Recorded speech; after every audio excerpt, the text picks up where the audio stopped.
Plaintiff Robert Bunch says when he was 12 years old, he fell in love for the first time with a sports car. Robert claims he started taking any job he could and was finally able to purchase that car when he turned 18.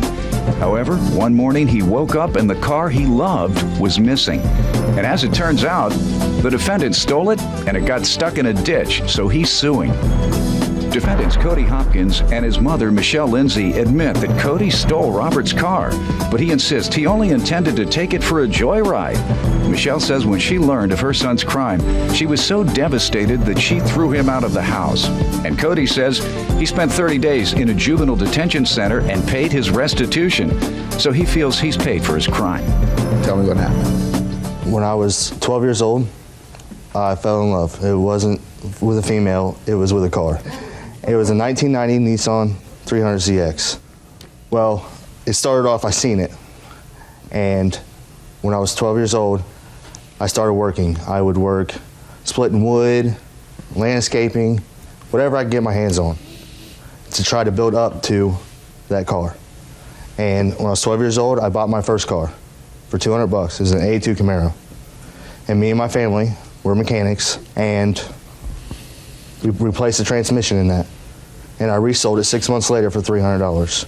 That's what I did. I sold cars, traded cars, and traded that money if I had to build up to this car. 6 years later, I turned 18 and I found one. And I had the money for it. So I bought it, and I was so excited. I went down to the B&V that day. I got tags on it, insurance. I went cruising, T-tops out, wind blowing in my hair, nice sunny day.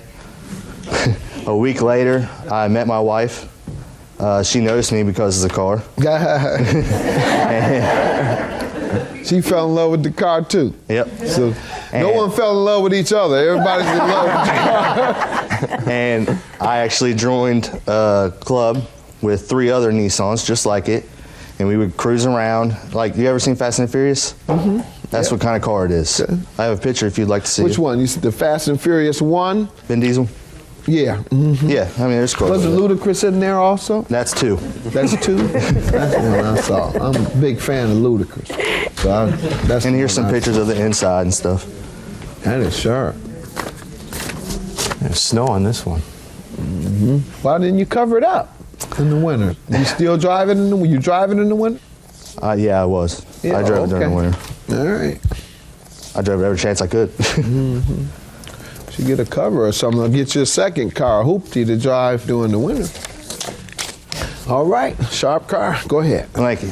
And I woke up one morning, got out, went outside to get in my Z, and it was gone. It had been stolen. Mm.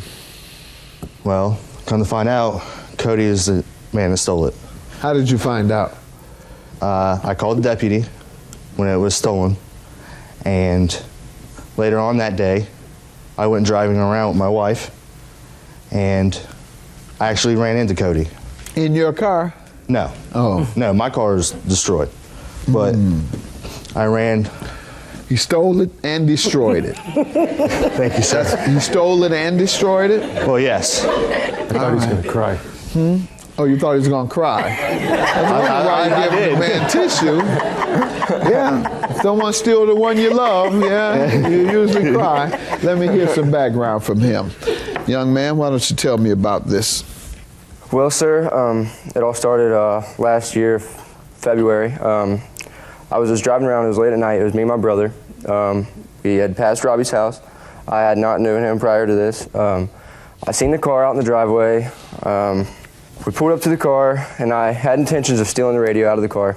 I got in the car, and I noticed that the keys were in the ignition. I turned on the car, and I drove it away. I did not have the intentions of completely stealing it. It was I was going to bring it back, but I got it stuck, sir. And that's after I drove it. I couldn't turn the lights on. It was dark outside. I couldn't figure out how to turn the lights on, so I got it stuck. My brother was driving my car, so we tried to pull it out so we could take it back. We couldn't get it out. We started freaking out. I went back to my house, woke up that morning, went out there with the chain, tried to pull it out, still couldn't get it. So the next day, a detective came to my house, questioned me about it, and I told him everything. After that, I had went to court. I did 30 days in juvenile. What time of night was it? It was probably about 1 o'clock in the morning. You stay out often like that? No, sir, but when my brother had just gotten out of jail and I hadn't seen him, so I just spend time with my brother, I guess. You been in jail? I went to juvie for that, yes, I did. Other than this? Oh, no, sir. I had never been in trouble prior to this. Come on. Yes. You never got caught? Is that what you mean? Yes, sir. Oh.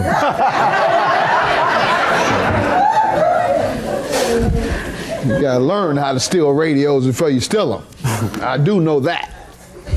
Just can't walk up to a car and say, I can just steal this radio. You have to learn from somebody or by practice. Go ahead, sir. Why don't you tell me why you left the keys in this car you loved so much? Well, I live on a 60-acre farm. 60 acres? Yes, sir. And he is lying. I do know him. You were targeted, We have met do prior. know him? Yes, we were friends as kids. We used to ride four-wheelers, have barbecues. They are good friends with my uncle, so I do know him. You know his uncle? My mom knows his I uncle. actually know his, yes, I know his uncle very well. Go ahead. Does your wife want to speak? Yeah. No? All right. Yeah, they did because know he each was other. sentenced, so I guess what you're saying is there's nothing for you to speak about because he was sentenced, therefore convicted, right? Right. All right. What's your defense, young man, to not paying for the car damages? Well, sir, I went to juvenile for 30 days over it. When I got out, I was on probation for 4 months. I had to attend the theft class, and I also had to pay $460 through the courts, and they gave me 6 months to do that. I got everything paid off and completed within my first month. I got receipts for them. I also... I threw him out of the house. Yeah, I believe in the tough love that you believe in. I didn't want a thief in the house. I was devastated by it. Robbie could tell you as a fact I went over there and cried at the front porch. All right. Let me just inform you all that paying restitution does not preclude a judgment in a civil trial, which is what this is. Courts may or may not order restitution. For example, someone could burn someone's house down, and the court doesn't order restitution. But that person can certainly then go to civil court and use as evidence the criminal conviction to say, I want compensation for my house that was burned down. He's already been prosecuted. I'm not talking about criminal. I'm talking about civil.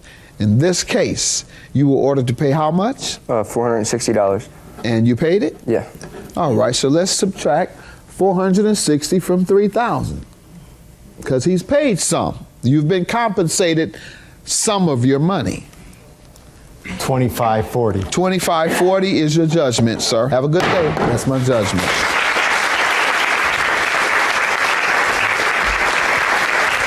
I'm sorry for stealing your car, man. I really am. I accept your apology. It did hurt a lot and did a lot of damage to my family. I mean, I had to borrow a vehicle for a year. I mean, you did do $70,000 worth of damage, but I forgive you. I'm happy it's finished. Being friends with, with them and knowing them for a long time, I'm really happy it's done. We'll go back to Ohio and we'll be happy. Hi, Judge Mathis. I have a question. My name is Carol. How soon can I receive my child support for my unborn child? Once the child is born, Carol, you must establish a paternal relationship between the child and the alleged father, either by his admission or by a DNA test. Only after that is established can the court direct the father to pay child support, to contribute to prenatal medical expenses, and any other allowable expenses for your child. But it's all up to the judge, so go in crying.